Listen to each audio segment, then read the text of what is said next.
जय हिंद, वंदे मातरम। दोस्तों, आप सभी लोगों का स्वागत है हमारे चैनल पर। दोस्तों, अगर आपका दिल्ली पुलिस का एग्ज़ाम है तो वीडियो बहुत ज़्यादा इम्पोर्टेंट है, क्योंकि इस वीडियो में हम लोग जीके और जीएस के कुछ इंपॉर्टेंट क्वेश्चंस देखने वाले हैं जो कि आपके एग्ज़ाम के लिए बहुत ही ज़्यादा इंपॉर्टेंट हैं। आप सभी को पता है कि आपके एग्ज़ाम में जीके का वेटेज कितना है, 50 क्वेश्चन जीके से आने वाले हैं। तो आपका जब तक जीके अच्छा नहीं होगा तब तक सिलेक्शन तो आप लोग भूल ही जाइए। तो चलिए शुरुआत करते हैं हम इस वीडियो की, और वीडियो को एंड तक देखिएगा जिससे कि आपको कोई बेनिफिट मिल सके। देखिए, आज का हमारा जो पहला क्वेश्चन है स्टैटिक्स पोर्शन से लिया गया है। ये सभी क्वेश्चन प्रीवियस ईयर क्वेश्चन लिए गए हैं। क्वेश्चन में पूछ रहा है कि पंडित राम नारायण एक हिंदुस्तानी शास्त्रीयकार हैं, हिंदुस्तानी शास्त्रीय संगीतकार हैं जो क्या बजाते हैं, कौन सा वाद्य यंत्र से इनका संबंध है। नाम दिया गया है हमें पंडित राम नारायण, ठीक है, पंडित राम नारायण। तो इनका संबंध है सारंगी वादन से, सारंगी वादन से इनका संबंध है। आप लोग लगा सकते हैं आंसर, ऑप्शन नंबर फर्स्ट वाला इस क्वेश्चन का करेक्ट आंसर हो जाएगा, ठीक है। तबला वादन से आप लोग एक नाम है जाकिर हुसैन, ठीक है, कौन सा, जाकिर हुसैन। तो तबला वादन में एक बहुत महत्वपूर्ण नाम है जाकिर हुसैन, तो इसको आप लोग याद रखेंगे। और बांसुरी वादन का नाम आपको याद रखना है, बांसुरी वादन में हरि प्रसाद चौरसिया, ठीक है, हरि प्रसाद चौरसिया और पन्ना लाल घोष, दो नाम आपको बांसुरी वादन में याद रखने हैं।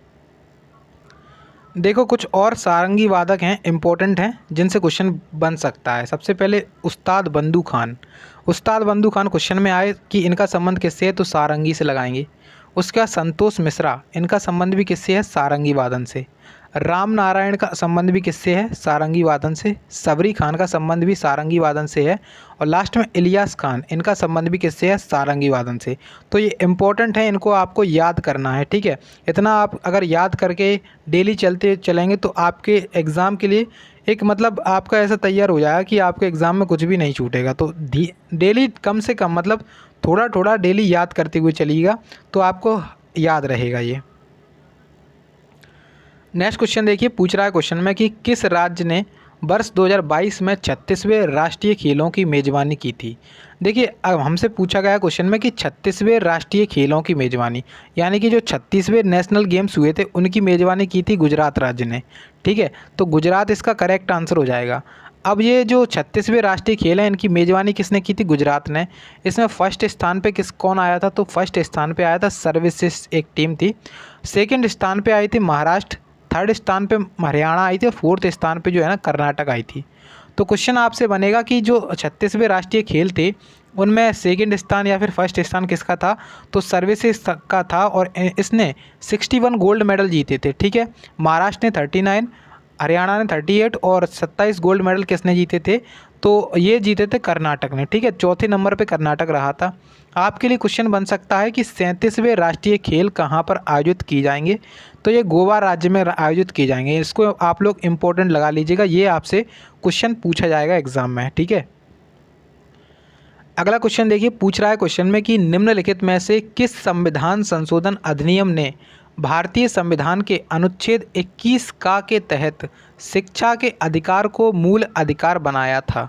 देखिए, अनुच्छेद 21 का जो है ना, इसके तहत क्या बना दिया गया है, शिक्षा का जो अधिकार है वो मूल अधिकार है। और ये किस संविधान संशोधन के तहत किया गया था, तो ये किया गया था 86वां संविधान संशोधन।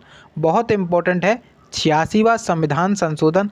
अब यहाँ पे एक क्वेश्चन बनता है कि ये जो संशोधन हुआ था वो किस समिति की सिफारिश पर हुआ था, तो ये जो संशोधन हुआ था 86वां संविधान संशोधन वो हुआ था तापस मजूमदार समिति, ठीक है। तापस मजूमदार समिति की सिफारिश पर 86वां संविधान संशोधन हुआ था, तापस मजूमदार समिति की सिफारिश पर, ठीक है। तो इतना आपको याद रखना है, बहुत ज़्यादा इम्पोर्टेंट है, ठीक है, बहुत ज़्यादा इम्पोर्टेंट है। अगला क्वेश्चन देखिए, पूछ रहा है क्वेश्चन में कि 2021 में आयोजित टोक्यो ओलंपिक 2020 में, यानी कि जो 2020 वाले ओलंपिक थे वो 2021 में आयोजित किए गए थे। निम्नलिखित में से कौन सा खेल शामिल नहीं किया गया था, कौन सा खेल नहीं खेला गया था। तो अगर हम बात करें, तलवारबाजी खेला गया था, टेबल टेनिस ये भी खेला गया था, वॉलीबॉल ये भी खेला गया था, लेकिन जो मलखम है ना, मलखम नहीं खेला गया था। इसका राइट आंसर बनेगा मलखम। अब मलखम जो है ना मध्य प्रदेश का राष्ट्रीय खेल है, इसको भी आप लोग ध्यान रख सकते हैं। अब हम बात कर लेते हैं टोक्यो ओलंपिक 2020 के बारे में, जो कि 2021 में आयोजित हुए थे। इसमें भारत ने कितने पदक जीते थे? तो भारत ने टोटल 7 मेडल जीते थे।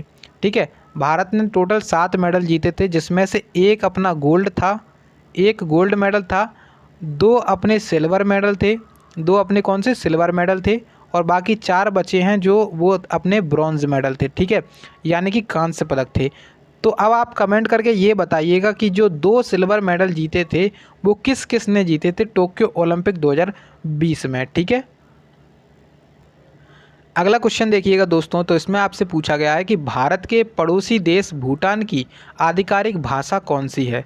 तो अगर देखिए हम भूटान के बारे में बात करते हैं यहाँ पे, तो जो भूटान देश है उसकी जो ऑफिशियल लैंग्वेज है, आधिकारिक भाषा है, उसका नाम है जोंगखा। जोंगखा जो है ना यहाँ की ऑफिशियल लैंग्वेज है। अब भूटान की राजधानी पूछी जाए आपसे तो भूटान की राजधानी होगी थिम्पू। ठीक है, अब यहाँ से आपका एक ये जो है ना एक दायित्व ये बनेगा यहाँ से इस क्वेश्चन से कि आपको जो है ना अपने जो भारत है उसके पड़ोसी देशों की एक तो राजधानी तो सभी लोग याद कर लेते हैं, उनकी जो मुद्राएं होती हैं उनको आपको याद रखना है, और उसके साथ साथ वहाँ पर बोली जाने वाली जो भाषा होती है उसको आप लोग याद रखेंगे। जैसे श्रीलंका है, इसमें कौन कौन सी भाषा बोली जाती है? तो ये एक तो श्रीलंका में एक भाषा बोली जाती है तमिल भाषा, एक और भाषा बोली जाती है। अब आप लोग वो बताइए कमेंट करके कि श्रीलंका में कौन सी भाषा बोली जाती है। ठीक है, नेक्स्ट क्वेश्चन बहुत इंपॉर्टेंट है, संविधान से लिया गया है। पूछ रहा है क्वेश्चन में कि भारतीय संविधान में कौन सा संशोधन उच्च न्यायालयों में अधिकारिता का केंद्र शासित प्रदेशों पर विस्तार से संबंधित है? एक बार फिर से पढ़िए क्वेश्चन को कि भारतीय संविधान का कौन सा संशोधन कहता है कि उच्च न्यायालयों की अधिकारिता का केंद्र शासित प्रदेशों पर विस्तार से संबंधित है? तो आप लगाएंगे कि 7वां संविधान संशोधन। 7वां संविधान संशोधन ये हुआ था 1956 में। 1956 के तहत ही 7वां संविधान संशोधन हुआ था, और इसके तहत ही जो भाषाई आधार पर जो राज्य बने थे उनको क्या दिया गया था? जो संवैधानिक मान्यता दी गई थी भाषाई आधार पर राज्यों को। ठीक है, 7वां संविधान संशोधन 1956 में हुआ था। इसी के तहत जो भाषाई आधार पर जो राज्य बने थे उनको संवैधानिक मान्यता प्रदान की गई थी। और इसी के तहत एक बात और कही गई थी कि एक राज्य है उसके लिए एक राज्य है नहीं, यहाँ पे जैसे 2 राज्य हैं, ठीक है, 2 राज्य हैं, उनके लिए केवल एक ही गवर्नर हो सकता है, एक ही राज्यपाल हो सकता है। तो ये भी इसी के तहत आता है। तो अगर क्वेश्चन में पूछा जाए कि किसी 2 अन्य अलग अलग राज्यों का एक ही गवर्नर हो, ये किस संविधान संशोधन के तहत है? तो ये 7वें संविधान संशोधन के तहत ये बात करी गई है। नेक्स्ट क्वेश्चन देखेंगे तो पूछ रहा है क्वेश्चन में कि इसरो ने कहाँ से संचार उपग्रह GSAT-24 को सफलतापूर्वक लॉन्च किया है? देखिए अगर बात करते हैं हम इसरो के बारे में तो इसकी स्थापना हुई थी 1969 में। इसका मुख्यालय कहाँ पर स्थित है? तो इसका मुख्यालय जो है ना वो बेंगलुरु में स्थित है, बेंगलुरु में। ठीक है, इसका मुख्यालय बेंगलुरु में स्थित है। वर्तमान में इसके अध्यक्ष कौन हैं? वर्तमान में इसके अध्यक्ष हैं एस सोमनाथ। ठीक है, एस सोमनाथ इसके वर्तमान में अध्यक्ष हैं, इसको आप लोग याद रखेंगे। अब क्वेश्चन की तरफ चलते हैं तो पूछ रहा है कि इसरो ने कहाँ से संचार उपग्रह GSAT-24 को सफलतापूर्वक लॉन्च किया था? तो ये किया था फ्रेंच गुयाना में। ठीक है, फ्रेंच गुयाना में किया था। तो आपका आंसर हो जाएगा ऑप्शन नंबर 3 वाला। ये क्वेश्चन बहुत ज़्यादा इंपॉर्टेंट है तो इसको आप लोग ध्यान से ज़रूर से नोट कर लीजिएगा। नेक्स्ट क्वेश्चन आपका इतिहास से लिया गया है। क्वेश्चन पूछ रहा है कि राजा जयपाल और महमूद गजनवी के बीच पेशावर का युद्ध किस वर्ष में लड़ा गया था? देखिए अगर महमूद गजनवी के बारे में बात करें और राजा जयपाल के बीच बात करें तो इनके बीच में एक युद्ध लड़ा गया था जिसे पेशावर का युद्ध कहते हैं, और ये लड़ा गया था 1001 में। 1001 में ये युद्ध लड़ा गया था। ठीक है, महमूद गजनवी इसने भारत पर 17 बार आक्रमण किया था, और जो इसका एक आक्रमण बहुत ज़्यादा फेमस है गुजरात में सोमनाथ मंदिर पर आक्रमण। तो गुजरात का जो सोमनाथ मंदिर है उसमें आक्रमण किया था इसने 1025 में। 1025 ईस्वी में इसने गुजरात मंदिर पर जो सोमनाथ मंदिर था उस पर आक्रमण किया था। नेक्स्ट क्वेश्चन देखिए पूछ रहा है कि भारतनाट्यम दक्षिण भारत में किस राज्य का एक शास्त्रीय नृत्य है? तो आसान क्वेश्चन है भारतनाट्यम के बारे में। तो भरतनाट्यम जो है ना तमिलनाडु का एक शास्त्रीय डांस है। शास्त्रीय नृत्य जो होते हैं उनकी संख्या वर्तमान में कितनी है? 8 है। ठीक है। नवीनतम शास्त्रीय डांस कौन सा जोड़ा गया था? तो नवीनतम शास्त्रीय डांस जोड़ा गया था सत्रिय डांस। क्वेश्चन पूछेगा कि नवीनतम शास्त्रीय नृत्य कौन सा है? तो सत्रिया है। इसको कब जोड़ा गया था? इसको शामिल किया गया था सन 2000 में, ठीक है। उसके बाद देखिए सत्रिया होता कहाँ पर है? तो सत्रिय डांस होता है आपका असम राज्य में। आंध्र प्रदेश में कौन सा होता है? कुचिपुड़ी। आंध्र प्रदेश में कुचिपुड़ी, ठीक है, कुचिपुड़ी। कर्नाटक में कोई भी शास्त्रीय डांस नहीं होता है, लेकिन कर्नाटक में एक डांस होता है जिसका नाम है यक्षगान, वो कि एक लोक नृत्य है, ना कि शास्त्रीय डांस। केरल में 2 शास्त्रीय नृत्य होते हैं, एक तो आपका होता है मोहिनी अट्टम। कौन सा? मोहिनी अट्टम, ठीक है, मोहिनी अट्टम। दूसरा होता है आपका कथकली। दूसरा कौन सा होता है? कथकली। तो यहाँ पे कितने हो गए? 1 2 3 और 4 के बारे में बात कर ली हमने। एक आपका उड़ीसा राज्य में होता है उड़ीसी डांस, मणिपुर राज्य में होता है मणिपुरी डांस, सत्रिय डांस आपका असम में होता है, तमिलनाडु में आपका भरतनाट्यम होता है, और एक आपका उत्तर प्रदेश में होता है कथक डांस। तो इस तरीके से भारत में 8 शास्त्रीय डांस करे जाते हैं, ठीक है। अब देखिए आपके सामने एक और अगला क्वेश्चन पूछा गया है। क्वेश्चन में कह रहा है कि निम्नलिखित में से कौन सा कथन सही है? 2011 में भारत की मृत्यु दर 7.2 प्रति हज़ार थी, और 2012 में जन्म के समय जीवन प्रत्याशा 72.6 वर्ष है। देखिए तो इसका जो आंसर होगा वो बनेगा ऑप्शन नंबर कौन सा? 3rd वाला, यानी कि केवल जो कथन एक है वो सही है। यानी कि जो 2011 में मृत्यु दर थी ना भारत में, वो कितनी थी? 1000 व्यक्तियों पर 7.2, ठीक है। तो इस तरीके से जो मृत्यु दर थी वो ये थी, ठीक है। तो आप लोग लगा सकते हैं ऑप्शन 3rd वाला इस क्वेश्चन का राइट आंसर। तो 2011 की जनगणना जितनी हो सके उतनी ज़्यादा अच्छे से पढ़ के जाइएगा, क्योंकि 2011 की जनगणना से ही हर एग्ज़ाम में क्वेश्चन बार बार पूछे जाते हैं, बार बार रिपीट किए जाते हैं। अब देखिए एक और कंप्यूटर का क्वेश्चन है, और इसमें आपसे पूछ रहा है कि MS Excel 365 में एक सेल के अंदर की वस्तु यानी कि कंटेंट को इटैलिक, यानी कि जो ऐसे पहले तो आप सीधा जानते होंगे आई, तो इस तरीके से जब टेढ़ा हो जाता है तो उसे कहते हैं इटैलिक भाषा में करने के लिए निम्नलिखित में से किस शॉर्टकट की का उपयोग किया जाता है? तो MS Excel के बारे में बात हो रही है। अगर हम साधारणतया बात करें कि साधारणतया कैसे हो जाता है, तो कंट्रोल दबाते हैं, CTRL+I दबाते हैं, तो इस तरीके से तो इटैलिक हो जाता है MS वर्ड वगैरह में। लेकिन MS Excel 365 की बात हो रही है, और इसमें एक सेल है उसके अंदर बता रहा है, तो उसके सेल के अंदर के इटैलिक करने के लिए Ctrl+3 का यूज़ किया जाएगा, ठीक है। Ctrl+3 का यूज़ करेंगे, ऑप्शन 3rd वाला इसका, सॉरी ऑप्शन नंबर 2 इसका राइट आंसर है। देखिए अब नेक्स्ट क्वेश्चन पूछ रहा है। क्वेश्चन में कह रहा है कि दुनिया भर में हिरोशिमा दिवस किस महीने में मनाया जाता है? हिरोशिमा, देखिए हिरोशिमा दिवस जो है ना वो अगस्त महीने में मनाया जाता है, क्योंकि अगस्त महीने में ही 2 ऐसे तारीखें हैं जबकि हिरोशिमा पर और नागासाकी पर परमाणु बम से हमला कराया गया था। तो आपको कमेंट करके ये बताना है कि हिरोशिमा और नागासाकी पर परमाणु बम से हमला कब किया था, और हिरोशिमा नागासाकी कहाँ पर हैं और किसने किया था ये हमला। तो इतना आप लोग अगर एक बार सर्च करके या फिर आपको पता है तो उसको अगर आप लोग देखेंगे तो आपके ये जहन में बस जाएगा और आप इसको कभी नहीं भूलेंगे। अगला क्वेश्चन देखिए, तो पूछ रहा है क्वेश्चन में कि पृथ्वी को कई टाइम जोन में विभाजित किया गया है, बांटा गया है। हर एक टाइम जोन कितने डिग्री तय करता है? देखिए पृथ्वी पर जो है ना कई सारे टाइम जोन हैं, उनको मतलब कई सारे टाइम जोन में विभाजित किया गया है। तो एक टाइम के बीच में कितनी डिग्री का वो रहता है? तो एक टाइम के बीच में 15 डिग्री रहता है, ठीक है। कितना रहता है? 15 डिग्री।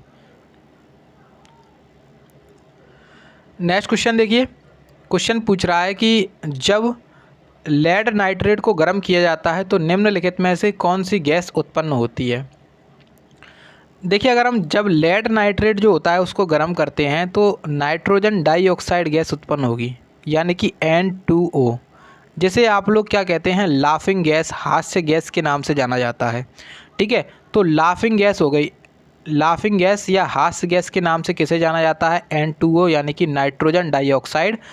और ये प्राप्त कैसे होती है? तो लेड नाइट्रेट को अगर गर्म करेंगे तो N2O गैस प्राप्त हो जाती है।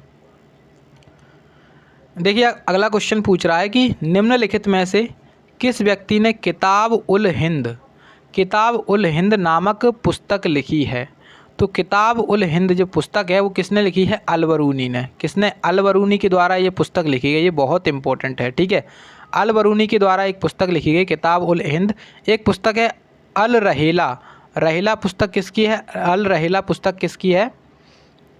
तो ये पुस्तक किसकी है? देखिए किताब उल हिंद पुस्तक तो किसकी है?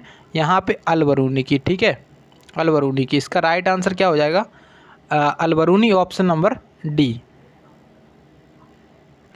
एक पुस्तक आपको और याद रखनी है, रहला पुस्तक। कौन सी? रहला पुस्तक, अल रहला, इस तरीके से कुछ नाम है, मुझे कन्फर्म याद नहीं आ रहा है। तो अल रहला पुस्तक जो है ना वो इब्न बतूता की पुस्तक है। किसकी है? इब्न बतूता, इब्न बतूता, ठीक है, इब्न बतूता की ये पुस्तक है। इसको आप लोग ध्यान रखेंगे, ये इम्पोर्टेंट है, ये पूछी जाती है बार बार। नेक्स्ट क्वेश्चन देखिए, पूछ रहा है क्वेश्चन में कि 2000 में, सन 2000 में द्रोणाचार्य पुरस्कार जीतने वाली पहली महिला भारोत्तोलन वेट लिफ्टर कोच कौन है? देखिए सबसे पहले तो हम बात करते हैं द्रोणाचार्य पुरस्कार। तो जो द्रोणाचार्य पुरस्कार है वो किसको दिया जाता है? खिलाड़ी को नहीं दिया जाता है। तो ये जो है ना द्रोणाचार्य पुरस्कार दिया जाता है कोच को, यानी कि जो खिलाड़ी को सिखाने वाला कोच होता है उसको दिया जाता है। और सन 2000 में जो द्रोणाचार्य पुरस्कार जीतने वाली पहली महिला भारोत्तोलन कौन है, यानी कि वेट लिफ्टर कौन है? पहला ऑप्शन है रेणु कोहली, पूर्णिमा महतो और सुनीता शर्मा, या फिर फोर्थ ऑप्शन है हंसा शर्मा। तो आपका आंसर होगा हंसा शर्मा। राइट आंसर लगा लीजिएगा, हंसा शर्मा बहुत इंपॉर्टेंट है। देखिए एक और क्वेश्चन है जो कि आपका साइंस से लिया गया है। क्वेश्चन कह रहा है कि राहुल बेरी बेरी से पीड़ित है, उसे किसकी कमी है? देखिए जो बेरी बेरी होता है, बेरी बेरी, वो किसकी कमी के कारण हो जाता है? तो बेरी बेरी जो है ना वो विटामिन B1 की कमी के कारण होता है, विटामिन B1 की कमी के कारण। तो आपका आंसर विटामिन B1 हो जाएगा। इसका रासायनिक नाम क्या होता है? इसका रासायनिक नाम होता है थायमीन, ठीक है, इसका रासायनिक नाम क्या होता है? थायमीन। विटामिन A का रासायनिक नाम होता है रेटेनॉल, रेटेनॉल। विटामिन C का रासायनिक नाम होता है एस्कॉर्बिक अम्ल, एस्कॉर्बिक अम्ल, ठीक है, एस्कॉर्बिक अम्ल। और विटामिन जो K होता है उसका रासायनिक नाम क्या होता है? इसका रासायनिक नाम होता है फाइलोक्विनोन, K1 जो होता है फाइलोक्विनोन। अब देखिए विटामिन K1 की कमी से क्या होता है? रक्त का थक्का नहीं जमता है, यानी कि ब्लड क्लोटिंग नहीं होती है। विटामिन C की कमी से कौन सा रोग हो जाता है? तो स्कर्वी रोग हो जाता है, स्कर्वी, ठीक है। और विटामिन B1 की कमी से तो आपको पता ही है कि बेरी बेरी रोग हो जाता है। कमेंट करके आप लोग ये बताएंगे कि विटामिन जो A होता है उसकी कमी से कौन सा रोग होता है। तो कमेंट करके ज़रूर बताएंगे कि विटामिन A की कमी से कौन सा रोग होता है। देखिए अगला क्वेश्चन पूछ रहा है कि निम्नलिखित में से कौन सा गोवा का मानसून कीचड़ उत्सव, मानसून मड फेस्टिवल है? तो देखिए जो गोवा में मनाया जाता है और ये मानसून कीचड़ फेस्टिवल है, तो इसका आंसर होगा चिकलकालो फेस्टिवल। चिकलकालो फेस्टिवल इम्पोर्टेंट है और ये कहाँ पे मनाते हैं? गोवा राज्य में मनाया जाता है। अब देखिए सरहुल आया यहाँ पे, सरहुल और कर्मा। तो कर्मा जो है ना, कर्मा पूजा जो आपकी बिहार राज्य में होती है, बिहार में होती है। उसी प्रकार से सरहुल जो है ना एक तो आपका झारखंड में होता है और उसी के साथ साथ कुछ हिस्सा इसका बिहार राज्य में भी होता है। तो आप अगर बेसिक मतलब मुख्य रूप से पूछा जाए तो झारखंड में होगा, ठीक है। सरहुल कहाँ पे होता है? झारखंड में। चिकलकालो कहाँ पे होगा? चिकलकालो होता है अपना गोवा में। ये क्या है? एक मानसून कीचड़ उत्सव है। गोवा में एक फेस्टिवल होता है जिसका नाम है Saint Xavier festival, Saint Xavier festival, Xavier festival. एक होता है आपका अंगूर फेस्टिवल, अंगूर फेस्टिवल। एक और होता है जिसका नाम है सिग्मो फेस्टिवल। कौन सा? सिग्मो फेस्टिवल। एक आपका होता है bore drum festival, bore drum festival. ये भी कहाँ पे होता है? गोवा राज्य में। तो ये कुछ इम्पोर्टेंट फेस्टिवल हैं जो कि आपको याद रखने हैं, एग्ज़ाम में आपके पूछे जाने वाले हैं। अगला क्वेश्चन देखिए, पूछ रहा है कि भारतीय मानक समय ग्रीनविच मध्य समय GMT से कितना आगे है? देखिए जो भारतीय मानक समय है इंडियन स्टैंडर्ड टाइम, वो GMT से कितना आगे है? ग्रीनविच ग्रीनिच माध्य समय से कितना आगे है? तो 5.5 घंटा आगे है। तो आंसर क्या होगा? ऑप्शन नंबर 2 वाला। देखिए एक और क्वेश्चन है, बहुत ज़्यादा शानदार क्वेश्चन है। पूछ रहा है कि भारत में अलकनंदा नदी का भागीरथी नदी से संगम कहाँ पर होता है? जब अलकनंदा नदी जो है ना वो भागीरथी नदी के साथ मिल जाती है तो उस संगम को क्या कहते हैं? उस संगम को कहा जाता है देवप्रयाग। देवप्रयाग उसे कहा जाता है। ठीक है। अब देखिए जो गंगा नदी है, गंगा नदी जो बनती है अपने भारत में, उसका निर्माण होता है 5 प्रयाग से। 5 प्रयागों से मिलकर के जब बनेगी तो उसमें देवप्रयाग होगा, तब वहाँ से इसका नाम क्या पड़ जाता है? गंगा नाम वहाँ से इसका पड़ जाता है। ठीक है। तो यहाँ से हम देखेंगे कितने प्रयाग, 5 प्रयागों के बारे में देखेंगे। देखिए कौन कौन से प्रयाग हैं और क्या उनका क्रम है, तो वो अब सबसे पहले देखिए। तो यहाँ पे तो उत्तर हो गया और यहाँ पर हो गया दक्षिण। ठीक है। तो उत्तर से दक्षिण का इनका क्रम बिल्कुल सेम यही रहेगा, तो इसको भी आप लोग क्रम को भी बिल्कुल ध्यान से रखेंगे। तो पंच प्रयाग से जो है ना गंगा नदी का क्या होता है, मतलब गंगा नदी का उद्गम हो जाता है। ठीक है। तो गंगा नदी वैसे बेसिक तौर पे जो भागीरथी नदी है वो वहाँ से निकलती है। गंगा का उद्गम स्थल कहाँ से होता है? गौमुख से होता है। ठीक है, गौमुख। अब देखिए विष्णु प्रयाग, सबसे पहले विष्णु प्रयाग के बारे में बात करेंगे। तो सभी में आपको एक चीज़ कॉमन याद रखनी है कि सभी जो है ना अलकनंदा नदी सभी में मिलेगी, बस उनके साथ जो मिलने वाली नदियाँ होंगी वो दूसरी दूसरी होती जाएंगी। जैसे विष्णु प्रयाग में अलकनंदा का संगम धौली गंगा से, यानी कि जो धौली गंगा नदी है वो अलकनंदा में आकर के मिल जाती है। उसी प्रकार से नंद प्रयाग में यहाँ पे थोड़ा गलत लिख गया है, यहाँ पे नंदाकिनी होना चाहिए था। क्या होना चाहिए था? नंदाकिनी। ठीक है। तो नंद प्रयाग में नंदाकिनी रिवर अलकनंदा में आती है। कर्ण प्रयाग में पिंडारी नदी अलकनंदा में मिल जाती है और रुद्र प्रयाग में मंदाकिनी नदी अलकनंदा में आती है। और लास्ट में आपकी जो भागीरथी नदी है ये आपकी अलकनंदा में मिल जाती है। तो इन्हीं को कहते हैं पंच प्रयाग। और जब यहाँ से जो देव प्रयाग बन जाता है, यानी कि अलकनंदा और भागीरथी जब मिल जाते हैं, तो उसके बाद जो देव प्रयाग से गंगा निकलती है तब उसे गंगा कहा जाता है। क्या कहा जाता है? तब गंगा नदी का नाम गंगा पड़ता है। ठीक है। तो इस तरीके से आपको याद रखना है और इस पॉइंट को जरूर ध्यान रखेंगे कि नंदाकिनी होगा यहाँ पर। अब देखिए नेक्स्ट क्वेश्चन आपसे पूछा गया है कि निम्नलिखित में से किसे भारत की लौह महिला यानी कि आयरन लेडी ऑफ इंडिया के नाम से जाना जाता है?